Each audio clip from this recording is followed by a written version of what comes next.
Anybody like parades? Kathleen loves parades. Anybody else? Destin loves parades. That's just like marching in them and drumming, or just watching? Both? Any? I'm just not into parades. I want to be into parades, and I'm just not into it. I like the candy, right? The candy's a good thing to have there. Maybe as a kid it was different because like you get to sit down, but as an adult dad, your job at a parade is to hold a kid up where they can see, and it's just not, it's not my thing. I'm not into it. I think if I could go back to like after the troops returned from World War II, I think that would be a cool parade to see, right? Because these are men that risk their lives, and there's all the equipment that they use, and we watch it and like celebrate. That would be cool. Or when they landed on the moon and they came back and they do this big parade that's right down the middle through New York City, and there's this big parade with the men that went to the moon. That would be exciting to see. But like Miss Nellie's 5th grade float, like that's not, it's not exciting to me. Maybe I'm wrong for that. It's just not exciting for me. I'm glad there are those of you who are real excited about it. But if there was something that we were celebrating, it's not just like, hey, it's time to do this parade, but there's something that we're celebrating, something we're excited about, and I get to see it with my own eyes. That's something that I would be excited to see.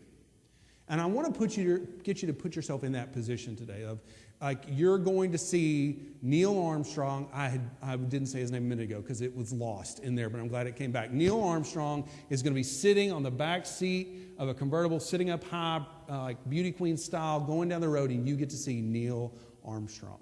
Or the troops have just come home, and you are going to get to stand there and watch your son, your neighbor, your boyfriend, your pal, like whatever it is, walking. The excitement of that parade is where I want you to put yourself today, because that's exactly what we're talking about today.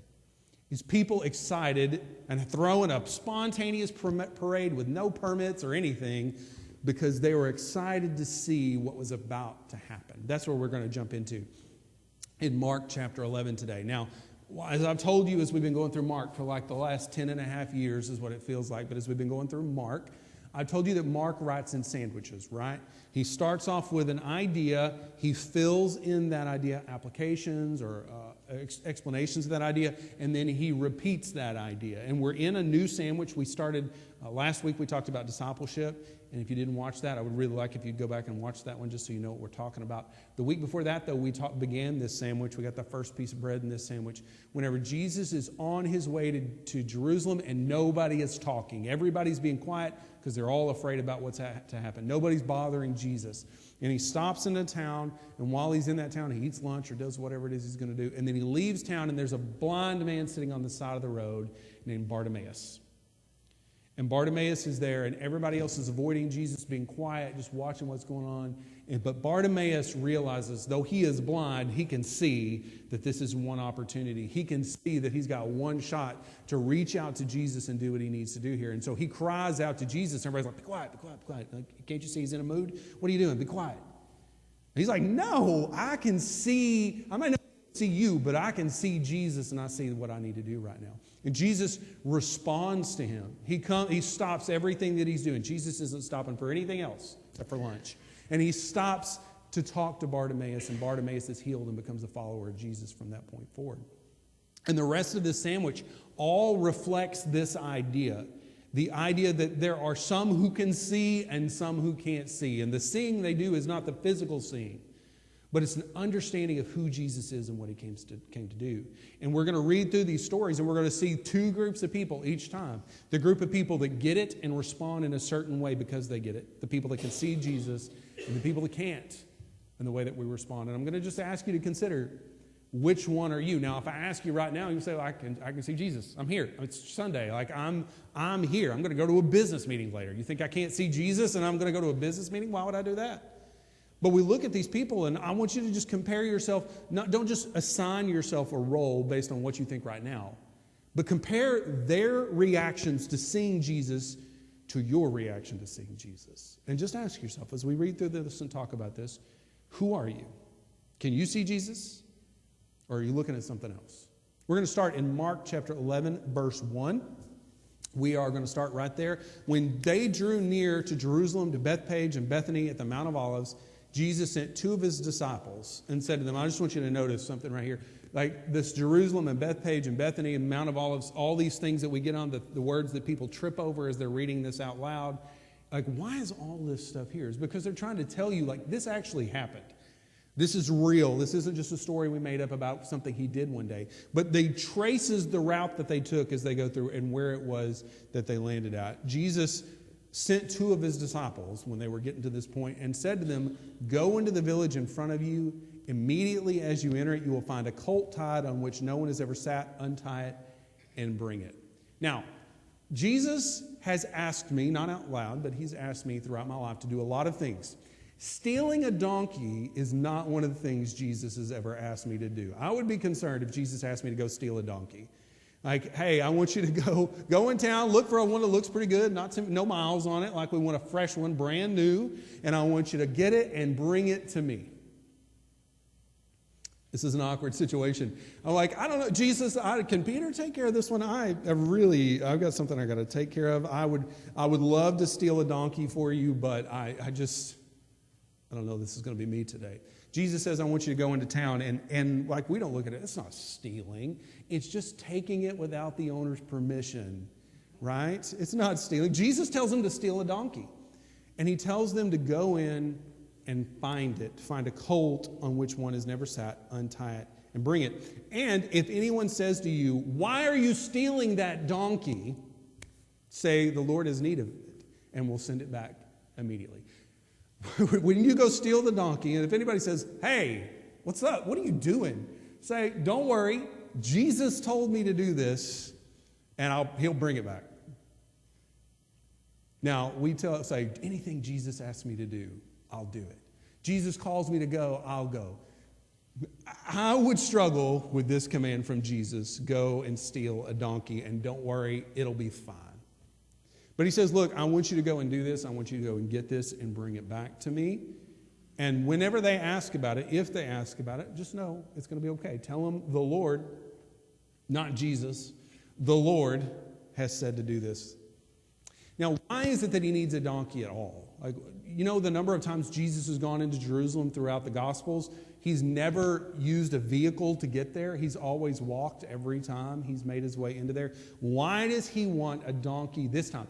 And why does he specifically want a colt on which no one has ever sat? Now, to live in 2024 and have the tools at my fingertips to ask ChatGPT, how old does a donkey have to be before you ride it? It's just this crazy world that we live in, but I'm able to research this because in my mind, like foal, I don't have anything to do with horses, right? I don't have anything to do with donkeys. Myra, you're a barrel racer. You know all this stuff. I don't know any of it, right? How old does a donkey have to be? So with a donkey, you're looking at about 4 years old before you can ride it. That's old, much older than I thought. So when I think colt, I'm thinking young and small, and this is a pretty comical picture. But it's just a donkey that was right at that point that it was about to be broken and ready to ride. So it's about 4 years old. He tells him to go get him. And that's why, it's kind of a big deal that Jesus is stealing this donkey. Because it's not just a donkey. It's not a donkey that's been used for a while and you got some money out of it. It's not a donkey that hasn't been used at all. It's fine, but it's just another animal. We can make a new one. It's a donkey that somebody has taken 4 years to care for and prepare and to break and to get ready for it to be used to be ridden. Somebody's put a lot of time and effort into this donkey. It's taken a while for them to get there. And Jesus says, I want you to go take it. And they're going to be fine with it because it's for me. So why does he want this donkey? In Zechariah chapter 9, back in the Old Testament, looking at the minor prophets, I know all of y'all are reading Zechariah this week, so you're familiar with this. But in Zechariah chapter 9, there's a prophecy given about the Messiah and the way they would enter. This is what it says in Zechariah 9:9. Rejoice greatly, O daughter of Zion. Shout aloud, O daughter of Jerusalem. Behold, your king is coming to you. Righteous and having salvation is he, humble and mounted on a donkey, on a colt, the foal of a donkey. Like the imagery of Jesus, of the Messiah coming in, the way that they would know that it was the Messiah coming in is that he was going to come in on a donkey. There's lots of people that ride donkeys into town, okay? So how do you know which one this is? Well, you got to know a little bit about the symbology I don't know that that's a real word or not. The symbolicness, I don't know what we're looking for here. The symbolism, there it is. Thank you. The symbolism of riding a donkey and what it means for a king to ride a donkey. Now, if a king rides a horse into town, the reason he's riding the horse, at least in this culture, he's riding a war horse into town. And what does that symbolize? He's having a parade as he goes through town, and he is riding on a horse because he has just conquered that city. That city is his by right of force. He has taken that city. So anytime you saw a king riding through, that's a symbol of authority. I have conquered you. You are mine. But whenever the king rode in on a donkey, that was different, right? You don't ride a donkey to war. At least I don't when I go to war. You don't ride a donkey to war. A donkey is something that you ride if you have no threat to you. You didn't have to fight to get this, but it belongs to you. And it was a symbol when the king entered the town. It was a symbol to them of his attitude towards the people. If he had to be on a horse, it meant he was ready to do business. He was ready to do work. He had conquered that city, and he would put them down if he needed to. But a king that rode in on a donkey had no need to fight because that place was his by right. Now, what does it say in Zechariah 9? It says, your king is coming to you. The king is entering town. Righteous and having salvation is he. He comes in victory. He comes in to rescue, but he doesn't come in as a conquering king. He comes in humble with the knowledge that the place he's entering is his by right. Not just on a donkey, but on a colt, the foal of a donkey. A colt is one who has never been ridden. So the fact that he's going in town doesn't just mean he's tired of walking. He's fulfilling prophecy, but he's also displaying by what he does the symbolism of who he is to the people that enter town. That I'm coming in as a king. Because what have they been asking Jesus this whole time? Are you the Messiah? Are you the Messiah? Are you the Messiah? Are you the one that's come to conquer? Are you the one that's come to rescue? And he has given no answer except in private. And now we have all these crowds at Passover, and they are excited because Jesus is coming to town. Right, and what is he coming into town like? He's coming at the head of a crowd, and this crowd is all following, and nobody's talking to him, and he comes in the crowd, and they say, what's he going to do? And at the moment that everyone is watching, he says, I'm not taking another step until you brought me that donkey, so that when I ride in, it will be obvious that I'm fulfilling prophecy, that I'm entering this city as a king, and that I don't have to fight for this. This is mine by right. Verse back in Mark chapter 11, verse 4, they went away. They left him, and they found a colt tied at a door outside the street, and they untied it. And this is just hilarious to me. All the things that are going on in the background. Could you just imagine? Let's say who Judas and Bartholomew. Let's not use Peter and John. Judas and Bartholomew are the ones that are sent out to do this, and they go and they're like, which donkey do we steal? Like, one of these donkeys is okay. They're going to be like, yeah, that's fine because it's for Jesus. But which one do they get to? And they're like, do we take this donkey? Like, all this verse is just they went away and they found it, and they're like, okay, I guess this is the one. They're looking for this, and they find it, and they take it. And some of those standing there said to them, what are you doing? What are you doing untying this colt? Why are you taking my property? Why are you taking what belongs to me? What are you doing? And they told them what Jesus had said. Listen, look, I know this is hard to believe, but Jesus told us to come and take this. And what do you expect out of that conversation? Like, I don't care. Like, this is my donkey. You can't just have it. But Jesus tells them to go, and he tells them exactly what to say. And what is the response? They let them go. Now, Jesus tells us to do stuff, right? Tells us to go and share the gospel. Like, I can't do that. It's too awkward. Like, they're not going to accept that from me. I'm going to have to do it at the right moment, right? I'm just going to do it the right moment and the right way, and hopefully with somebody else doing all the work and speaking. And I maybe can be in the next room or something. Like, I'll do that, Jesus, sure, but let's find the right way to do it, because it's just not going to work out. It's going to be too awkward. It's going to be too uncomfortable. You think those are any of the emotions that these guys are feeling as they go and steal a donkey? Jesus, I can't do this. Jesus, it's not going to work out. Jesus, it's going to be uncomfortable. It's going to be awkward. I'm going to say the wrong thing. We're going to get arrested. It's going to be... But when they obeyed Jesus in the uncomfortable situation that they did not think would work out, what happened? They let them go and said, oh, of course. It's for Jesus. Verse 7, they brought the colt to Jesus and threw their cloaks on it, and he sat on it. And many spread their cloaks on the road, and others spread leafy branches that they had cut from the fields. So they take it to Jesus, and everybody's figuring out the symbolism of this moment. See, I can remember that word now. Everybody can remember this, see the symbolism of that moment, that Jesus has stopped his march, and he's waiting. It's about 4 miles from Bethany to Jerusalem by road. At least it was at that time. It was about 4 miles, and we don't know where he stopped at this. But for a while, he has been stopped on the outskirts of the city with a crowd out there wondering, what is going on? What's happening? What are we waiting for? And then they see the 2 disciples coming with a donkey, a young donkey.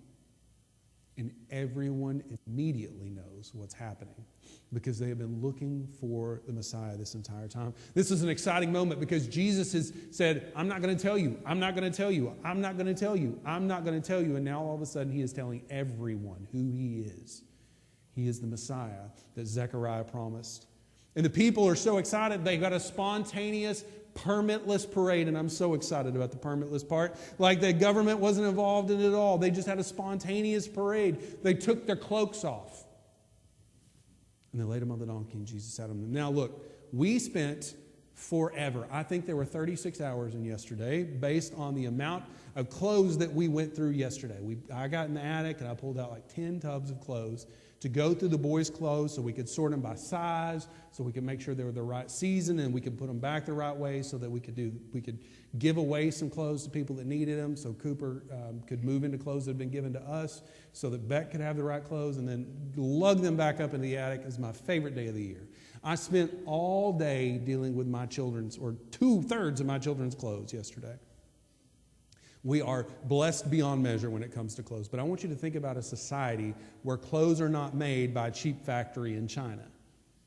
Where to make clothes, you've got to take some cotton or you've got to take some wool, and you've got to full it first of all. You've got to get it clean. You've got to get it spread out, untangled. You've got to string it out. You've got to run it through a spindle. Then what you've got to do after you run it through a spindle, you've got to take it to a weaver, and the weaver's going to weave it into cloth so that it's actually one piece of fabric. And then you've got to go to the dyer, and the dyer is going to dye it multiple times to get it to wherever it's supposed to be. And then somebody's actually got to make it. And that clothing, which is just such a throwaway thing for us, right? You just go to Goodwill and buy a shirt for $0.25. I don't know what they cost, but let's assume $0.25. You buy these clothes, and clothes are just nothing.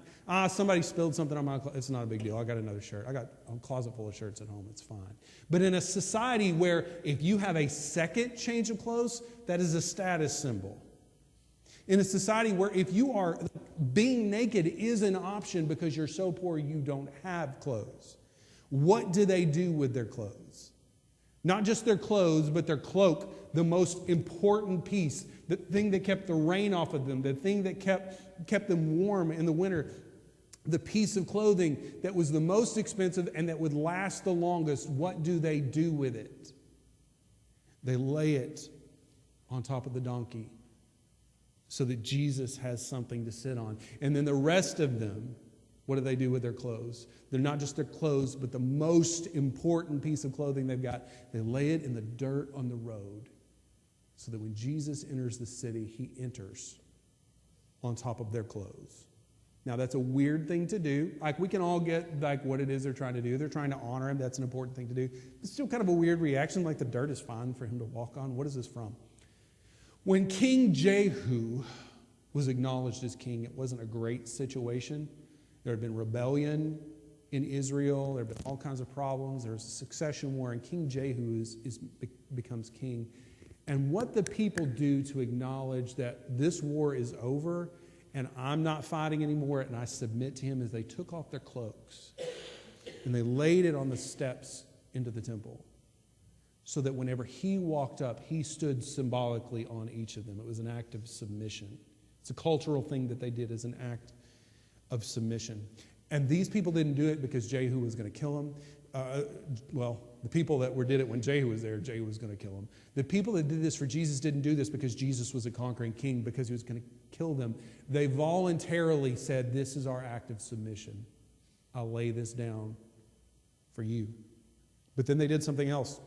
They spread leafy branches. Mark says leafy branches. John says they use palm fronds. That's what they used. Here's the thing about this, though. They used palm fronds that they had cut from the fields. Now, why palm fronds? Well, palm trees, I don't know if you know this or not, are actually the symbol of Israel. That's been their national symbol. We use the Star of David now, but still, throughout history, the palm, I'm making palm branches if you can't tell what I'm doing here. Sorry, this doesn't make any sense without context. If you can see, these are coins from the Maccabean period, whenever they had a few years of independence. And on one side, it's not the picture of a king, but it's the picture of the symbol of their nation. It's the palm tree. And you see this all throughout their architecture, all throughout the art, the palm tree. So it wasn't just that they threw down submission of themselves, but symbolically they made the entire nation submit to Jesus by cutting down their national symbol and laying it at the feet. I want to use like an analogy of bald eagles paving the road, but that's a little bloody. I don't know that we want to do that, but it's the same kind of thing, that it's not just, hey, we're out of cloaks, what do we do?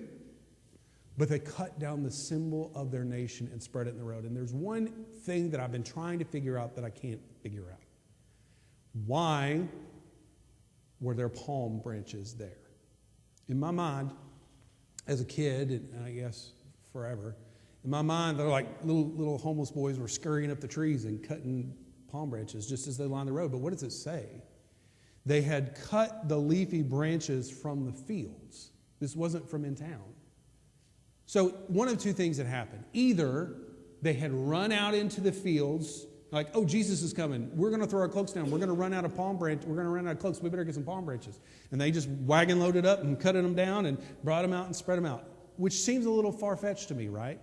Because it's pretty fast-moving to harvest all these things to line the road with. So I think the second option, and I think the one I'll lead to, this isn't in the Bible. I'm just going to tell you what I think. I think that somebody had gathered up these palm branches for some reason. And there were wagon loads of palm branches coming into town for whatever reason. Doesn't have anything to do with Passover. There's nothing in Passover that uses palm branches. But for whatever reason, somebody had harvested a bunch of palm fronds. And when the time came that Jesus wanted them to be used as an act of submission, they were available. There's not enough in town. They had to be there. And so because God wanted them there, when the time was right, they were there. One of two things happened. Either people ran out into the fields real fast and cut them down and brought them back in. Or God knew what he was doing and had laid the groundwork for what he wanted to happen before anybody had any idea what was going to happen. You see, when there was a donkey needed, there was a donkey available. And when there were palm fronds needed, there were palm fronds available. Because regardless of what you think about what God is doing, he's got it covered. It doesn't really matter if you think it's a ridiculous plan. It doesn't matter if you think it's embarrassing. It doesn't matter if you think it's going to work out or not. When he was ready for Jesus to enter into Jerusalem in triumph, not as a conquering king, but the king by right, when he was ready for that to happen, everything else was ready. And yet we say to God, I can't do that right now because it's not the right time. I can't do that right now because the moment's not right. I can't do that right now because it's going to be embarrassing. I can't do that right now because it's not going to work out. And yet, when he wanted a donkey of just the right specifications, it was there. And when he wanted palm branches ready to be laid down as a symbol of the submission of Israel to their Messiah, they were there. In verse 9, those who went before and those who followed were shouting. And I want to know more. Like, I want to go back and ask, like, so did y'all have practice? Who taught everyone the chant?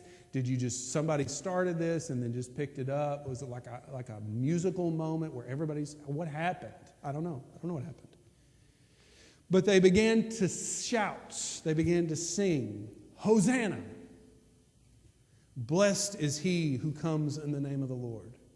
Blessed is the coming kingdom of our father David. Hosanna in the highest. Hosanna means save us. Save us. Save us. Blessed is the one who comes in the name of the Lord. Blessed is the one who comes in the name of the Lord is from Psalm 118. It was one of the Passover Psalms. They had 5 Passover Psalms that they would sing. And this is the song of Egypt. And add the song of Egypt about them coming out of Egypt and about them being rescued from Egypt. And this is a line from that song that they would sing at this time of year leading up to the Passover. Blessed is he who comes in the name of the Lord, the Messiah who's coming to rescue us. Save us, Messiah, who's coming to rescue us. Blessed is the coming kingdom of our father David. This isn't from a particular psalm. Somebody made this one up. But when we reference the kingdom coming, that's restoring the kingdom of Israel. David, the one who was the original king who the Messiah would be descended from. Blessed is he who the coming kingdom of our father David. Hosanna in the highest. And that doesn't really make any sense, does it? Hosanna in the highest. Save us in the highest. Like that doesn't make any sense. And that's because it's really hard to translate this phrase. What this phrase means is the one who is coming from the one on high will save us. Do you have any doubt about what they thought about Jesus in this moment? Was anybody unconvinced in this parade about who Jesus was in this moment? The one who is coming from the one on high will save us. And then verse 11. Remember, we've got a stolen donkey that it all worked out. We got palm branches. We got clothes on the road. We got somewhere around a 4-mile parade getting through town.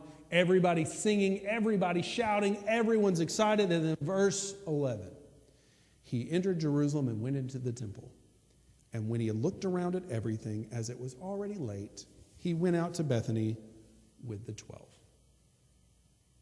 That ends about like every parade I have ever been to has ended. Well, that was something for sure. It is late, so let's go home.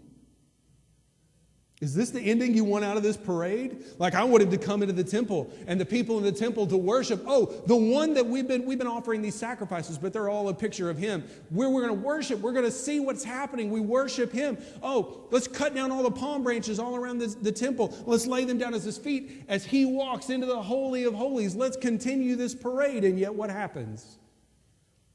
The religious people who spend all day worshiping, the religious people who spent all their profession in working for worship, the ones who are so holy, they're at the temple on just the random Thursday or whatever day it is that he's coming into town. Palm Sunday, wasn't it? It was Sunday. The ones that are there on Sunday, it's a work day, they're supposed to be there. The ones that are supposed to be the most worshipful, the most religious, the most understanding, miss the parade. They miss the spontaneous worship. And Jesus enters in on a donkey. And nobody notices. He looks around for a while. Waits for somebody to acknowledge the entrance of the Messiah, the fulfillment of Zechariah 9.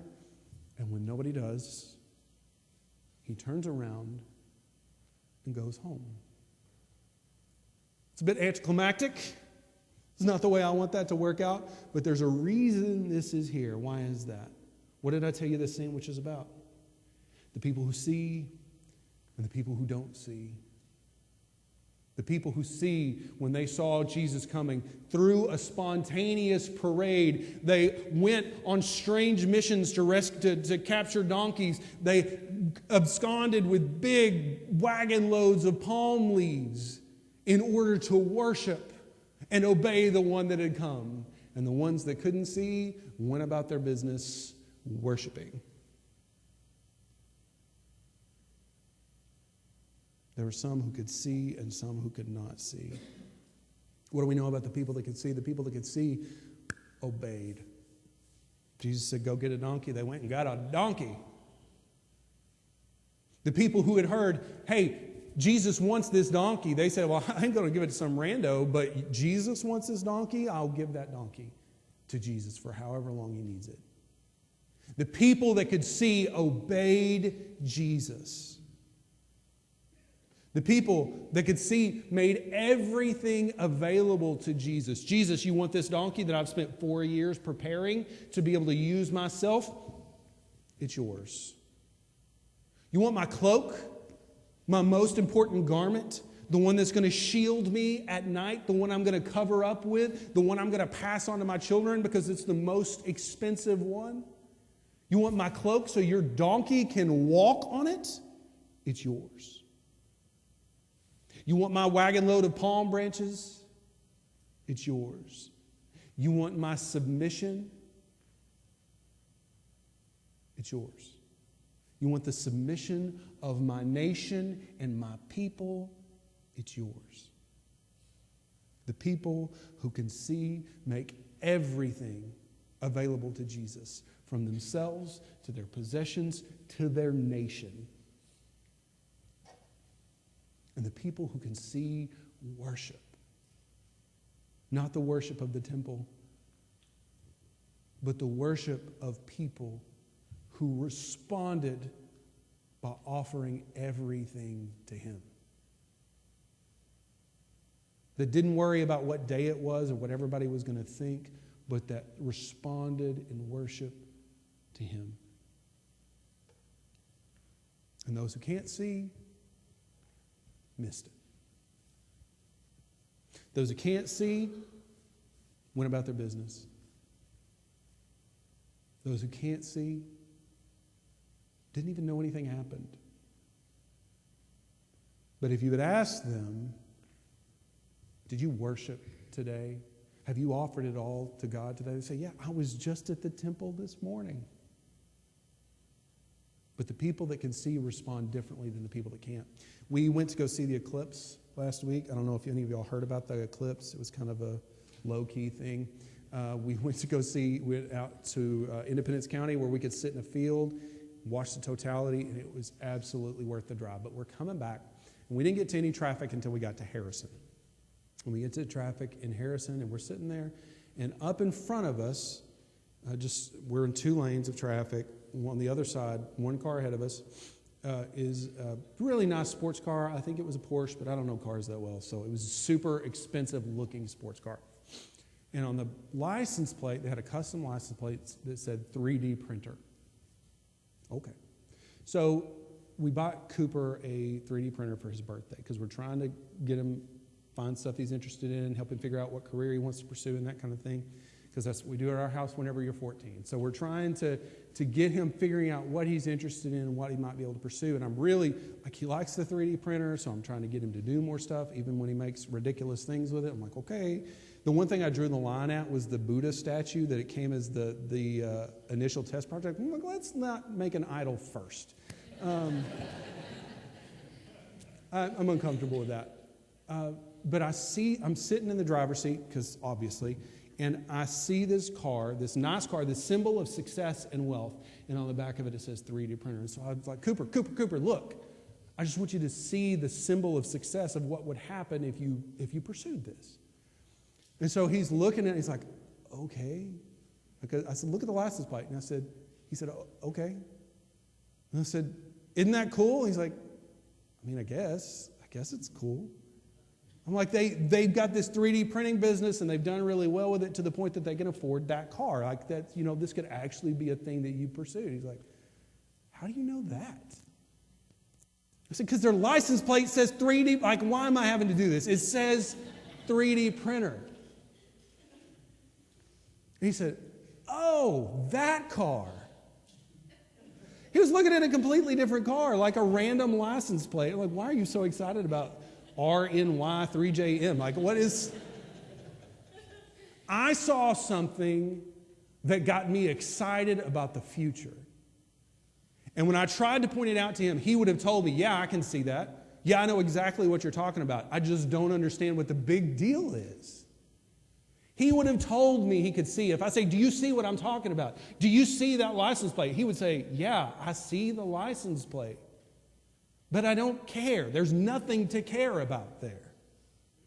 Meanwhile, I'm losing my mind in the driver's seat trying to get him, like, how can you see this and not be excited? If you had asked the people in the temple that day, do you see? They would say, yeah, I see. I see. It's fine. I see. But how do you know they saw? How do you know the people that saw? Because they told you they saw? Because they were in the place where they might be able to see? Or because their actions after they saw? Those who see, obey. Those who see, offer everything. Those who see, worship. And those who don't, go about their business. And will tell you how religious they are. They will tell you how much they see and how much they know and how much they understand with no understanding of anything that you're talking about. We talked last week about discipleship. And what discipleship is the definition I use is cultivation of spiritual growth. That's that you decide I'm intentionally going to put myself in a position to have somebody hold me accountable and encourage me to grow spiritually. That's what we talked about. And there are some people who are like, I see my need for that. And there are some people who are like, why would I do that? There are some people that say, I'm going to show up to church. Sure, yeah, I'll go to church. And we say, we need you to give of yourself. Not just your money, we need you to give of yourself because this body is built with you in mind. I say, why would I do that? There's some that worship and others that sing. What is the difference? Some can see, regardless of how blind they might be to everything else in the world, they can see Jesus. And some like, yeah, it's fine. Are we done yet? And I just want to ask you, can you see? Don't offer me your opinion about yourself and your knowledge and your whatever. Can you see? Do your actions tell you that you see? Are you excited about what's going on? Are you excited what God is doing in this church and in your life? Are you offering up whatever you've got, whether it's your house, your donkey, your coat, your car, your money? Are you offering those things up because you get it? Are you obeying what He's called you to do? Because if you can answer yes, then you see. And if you can't, then Mark wants to hit you in the face with this. There were some who missed the parade. Though they were at church, they missed the parade. And he wants you to ask yourself this: do I see? Do I see? Or am I looking at something else? So today, if you say, you know what, I'm concerned that I can't see, I want to challenge you to do something. First of all, I'm going to challenge you to check yourself. Have you turned yourself over to Him? Have you cried out to Him for rescue and say, you know what, Lord, I cannot save myself. I need you to save me. I've been playing this church game. I've been playing the Christian game for a long time because it's what I grew up in. But I have never cried out to you for rescue.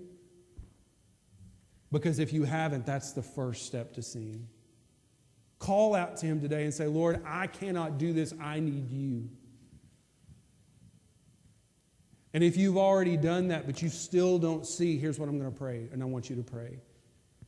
Jesus, open my eyes. Grab my head and turn it. Have you ever done that with a little kid? Like you're trying to show them something and you have to grab their head and like point it in the right direction? Grab my head, Jesus, and turn me in the right way that I might see you and what it is that you want to do. Because if you don't see, no amount of looking on your own is going to help find it.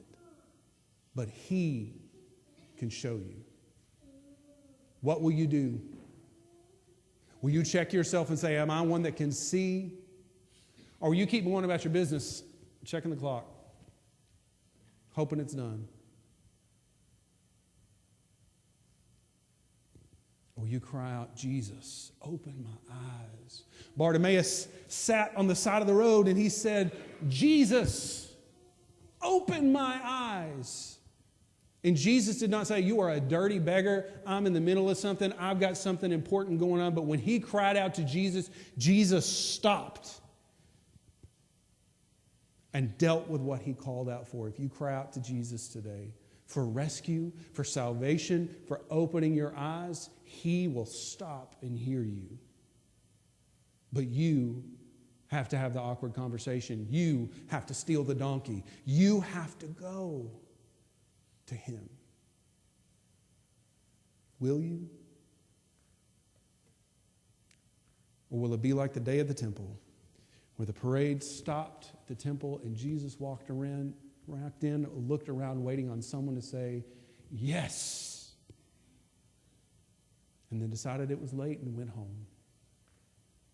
What will it be today? Would you stand with me as we pray? Our Heavenly Father, we come before you, and I thank you so much for this story, Lord. And we look at this and we hear about Palm Sunday, we hear about the triumphal entry.